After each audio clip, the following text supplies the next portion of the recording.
오늘 우리에게 주신 하나님의 말씀은 열왕기하 12장 1절에서 21절 말씀입니다.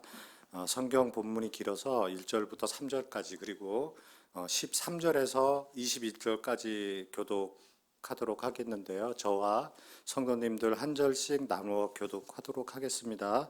제가 먼저 교독하겠습니다. 12장 1절입니다. 여호와의 제7년에 요아스가 왕이 되어 예루살렘에서 40년간을 통치하니라. 그의 어머니의 이름은 시비아라 부할세바 사람이더라. 여호와는 제사장 여호와다가 그를 교훈하는 모든 날 동안에는 여호와 보시기에 정직히 행하였으되 다만 산당들을 제거하지 아니하였으므로 백성이 여전히 산당에서 제사하며 분향하였더라. 13장입니다.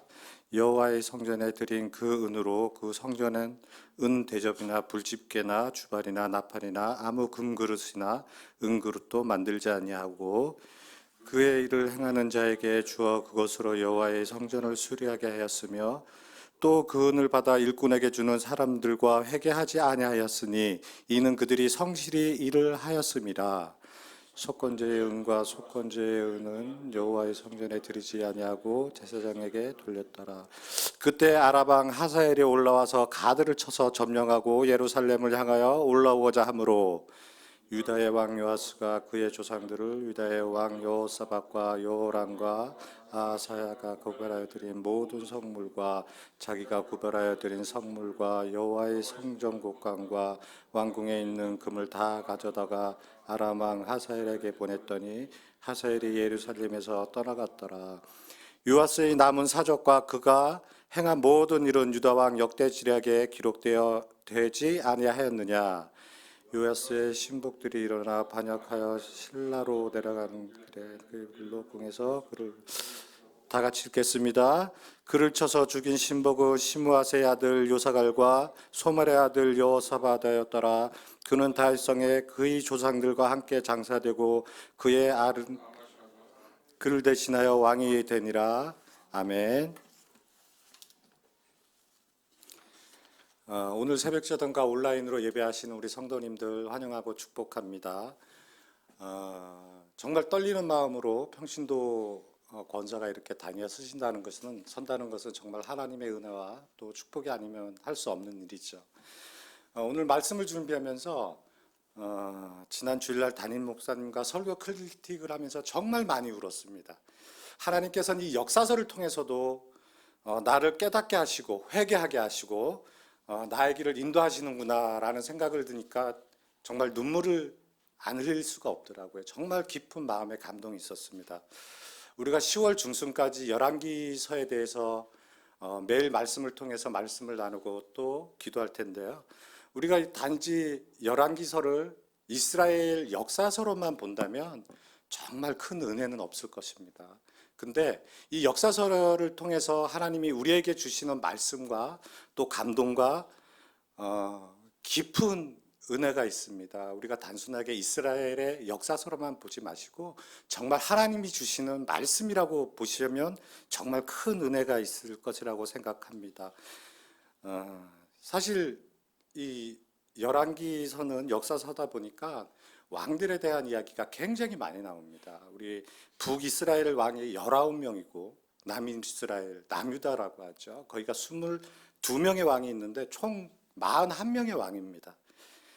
오늘 그 중에서도 오늘 열왕기 12장에 나오는 열왕기하 12장의 말씀에는 요시야 왕에 대해서 말씀하고 있습니다. 그 요아스 왕에 대해서 말씀하고 있는데 12장 어제 11장에 이어 그 말씀을 보면 요아스 왕의 왕이 되게 되는 과정과 또 종교개혁 또 요아스 왕의 종말을 볼 수가 있습니다. 우리가 역사서는 스토리 같이 사실 이렇게 그걸 해야 되는데 그래야지 지루하지도 않고 어렵지도 않습니다. 그래서 저희가 스토리식으로 이렇게 좀 말씀을 전할까 합니다. 그리고 또 제가 받은 은혜를 함께 나누고자 합니다. 어제 열왕기하 11장 말씀을 보면 아달랴란 자기가 유다 왕이 되기 위해서 자기 자손들을 모두 죽입니다. 여기서 나온 아달랴가 과연 어떤 인물인지를 먼저 아셔야 되는데 요시야 왕의 할머니죠. 자신이 왕이 되고자 자신의 손자들을 죽입니다. 일반적으로 우리가 생각하는 할머니라면 정말 온화하고 따뜻하고 그런 할머니인데 왕이 되는 그 과정은 정말 무서울 정도로 잔인합니다. 우리 조선왕조 500년의 역사를 보더라도 내 형제, 내 부모, 내 자녀도 죽이는 것도 서슴지 않는 것이 우리 왕권에 대한 그 욕심인 것 같습니다.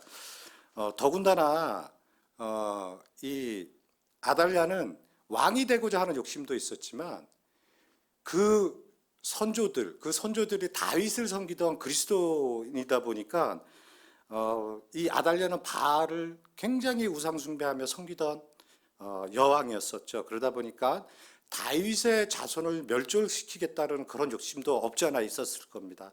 그러나 하나님은 요시아의 고모이자 아달랴의 딸인 여호세바를 통해서 하나님의 역사하심을 또 계획하고 계십니다. 그래서 요아스를 구해냅니다. 오직 하나님만을 섬기던 다윗의 자손이 이방 여인을 만나면서 아내를 삼으면서 바알을 섬기게 된 조상들의 뿌리를 거두시려고 하는 하나님의 계획이 있었던 것이죠. 그리고 악한 여왕 아달랴가 통치하던 이스라엘은 제사장 여호와다의 반정으로 6년 만에 그 통치가 끝이 납니다. 그리고 제사장 여호와다는 6년을 자신의 품에서 몰래 숨겨 키우던 요아스를 7살에 왕으로 세우게 됩니다. 그럼 여기서 여호와다가 과연 누구냐? 우리가 아달랴에 대해서도 좀 전에 이제 언급을 드리고 과연 아달랴가 누구인가에 대해서 설명을 드렸는데 여호와다는 요아스를 구해낸 여호세바의 남편입니다. 여호세바가 고모가 되겠죠. 조카니까. 그러면 여호와다는 요아스 왕의 고모부인 것입니다.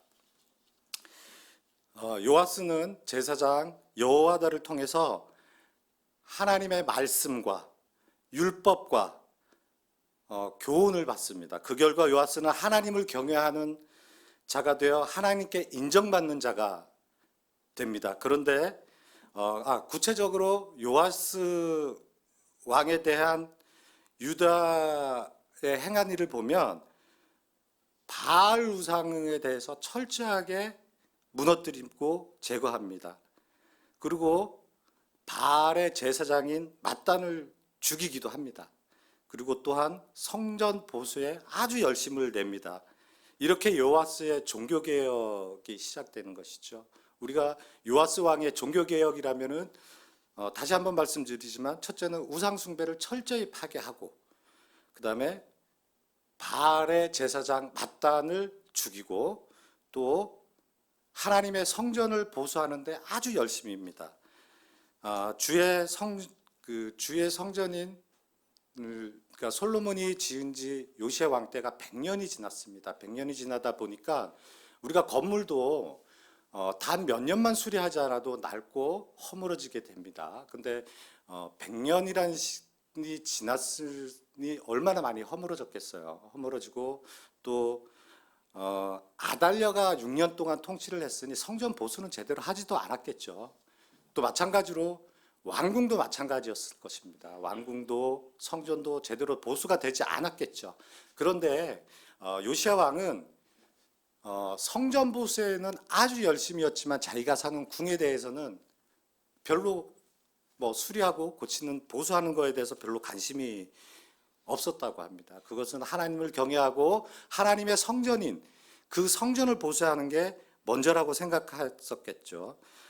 그렇다면 왜 요시야가 그렇게 성전 보수를 하게 됐냐면 우리 2절 말씀에 보면 2절 같이 읽을까요? 우리 2절 함께 읽겠습니다. 2절입니다. 요아스는 시작.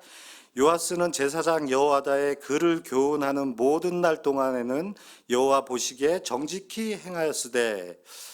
자, 그를 교훈하는 모든 날 동안에는, 자, 모든 날 동안에는 참 좋은 말 같기도 한데 어떻게 보면 반의적도 표현이 들어가 있습니다. 그렇죠?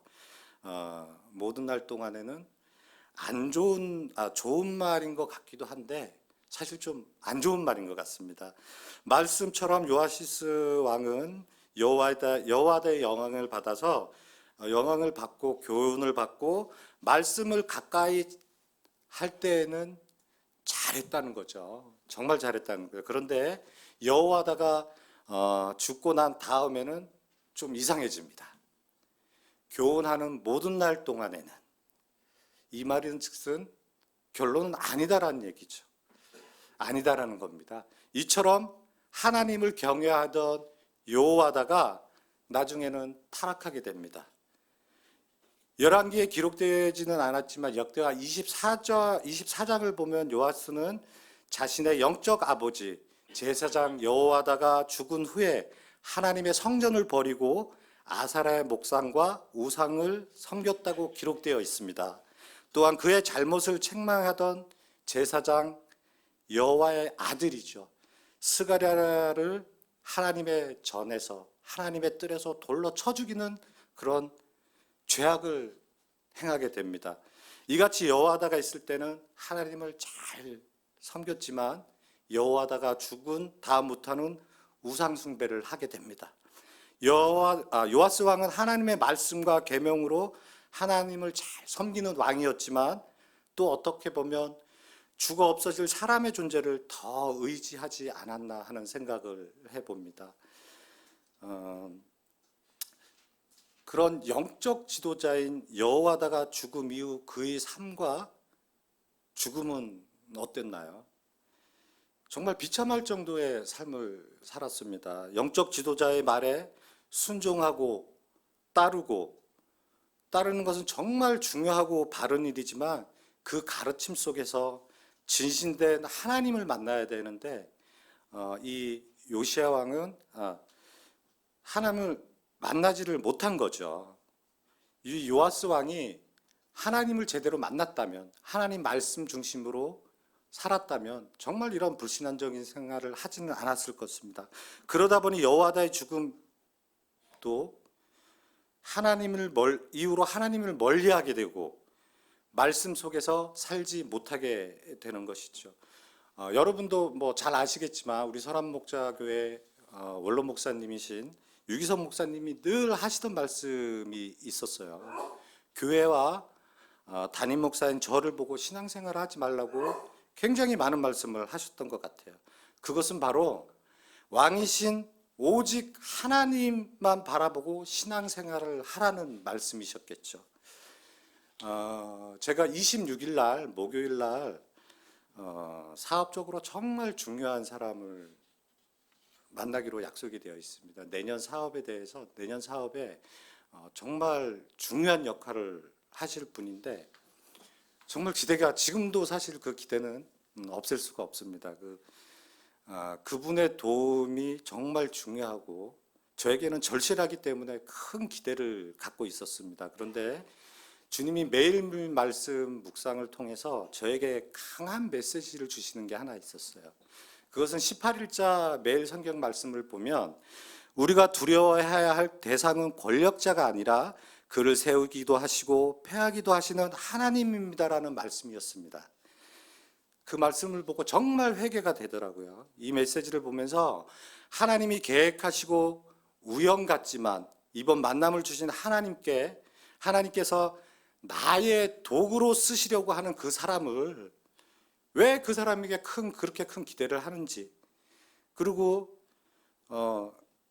의존을 하려고 하는지에 대해서 그것 자체가 얼마나 큰 죄인지를 깨닫게 하시더라고요. 만일 18일자 그 말씀을 제가 보지 못했다면 하나님께서 나를 위하여 사용하시려고 한 그 한 사람, 그 지팡이로 사용하시려고 했던 그 사람만을 바라보고 기도하지 않고 그 사람에게 아마 의존했을 것입니다. 그런데 하나님께서는 정말 깨닫게 하시더라고요.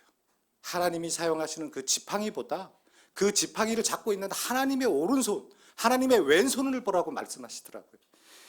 열왕기서 전체를 보아도 알 수 있고 오늘 말씀만 보아도 알 수 있듯이 하나님보다 더 크게 생각하는 것이 있다면, 또 우상을 아직도 하나님보다 더 큰 우상이 내 마음에 있다면 그 우상은 내 자녀일 수도 있고 내가 가지고 있는 물질일 수도 있고 내가 받으려고 하는 물질과 또 세상적인 걸 수도 있습니다.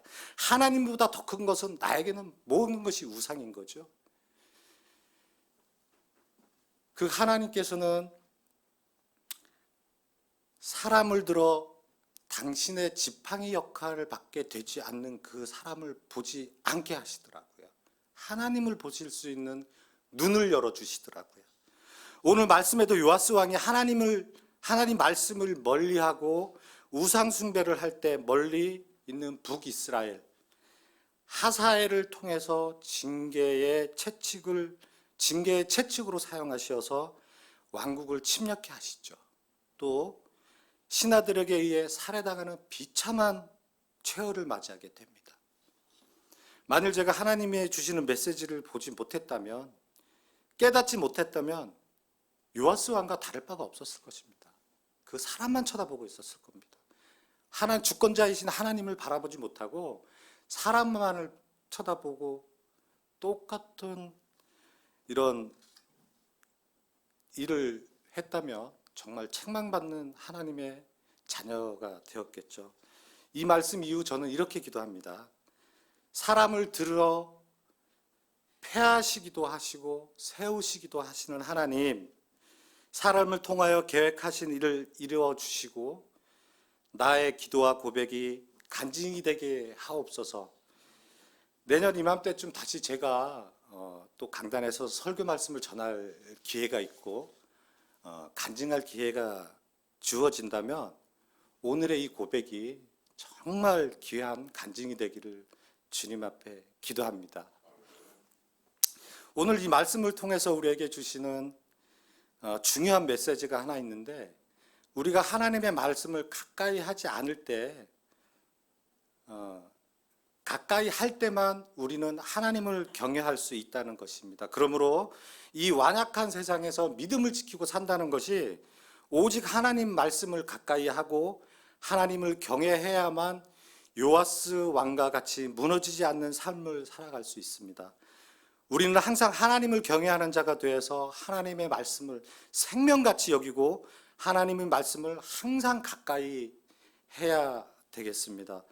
저 또한 그렇습니다. 회사 일이 잘 되고 내 생활에 여유가 있어지면 하나님 말씀에는 더더욱 여유가 있어지더라고요. 말씀을 멀리하고 기도 생활도 뭔가 게을러져요. 내가 지금 세상 사는데 부족한 게 없으니까 하나님은 뒤에 보이는 거죠. 그러면 하나님은 저에게 분명히 말씀하십니다. 하나님께서는 기도해야만 하는 어려운 여건, 어려운 시련을 저에게 주시더라고요. 기도하라는 거죠. 너 지금 세상 살면서 그렇게 지금 즐거워 보이고 행복해 보이지만 그 삶 속에는 정말 하나님이 내 마음 중심에 있는지, 역사하시는 하나님은 내 중심을 보신다고 하셨잖아요. 우리가 정말 미련한 것은 하나님으로 받은 축복받고 사랑받을 때는 기도의 문이 닫히고 어렵고 힘든 일이 생겼을 때만 매달리고 기도하고 말씀대로 순종하는 것은 주님, 저를 어렵게 해주세요. 그러면 주님께 더 가까이 가겠습니다. 기도하겠습니다. 말씀 붙들고 살겠습니다. 그것과 틀릴 게 뭐가 있을까요? 똑같은 겁니다. 어려운 환경을 주시면 기도하고, 세상에서 편하면 그냥 즐거운 대로 하나님이 없이도 살 수 있잖아요. 기복적인 신앙관을 가지고 우리가 생활하지 않는가는 분명히 생각해 봐야 될 문제입니다.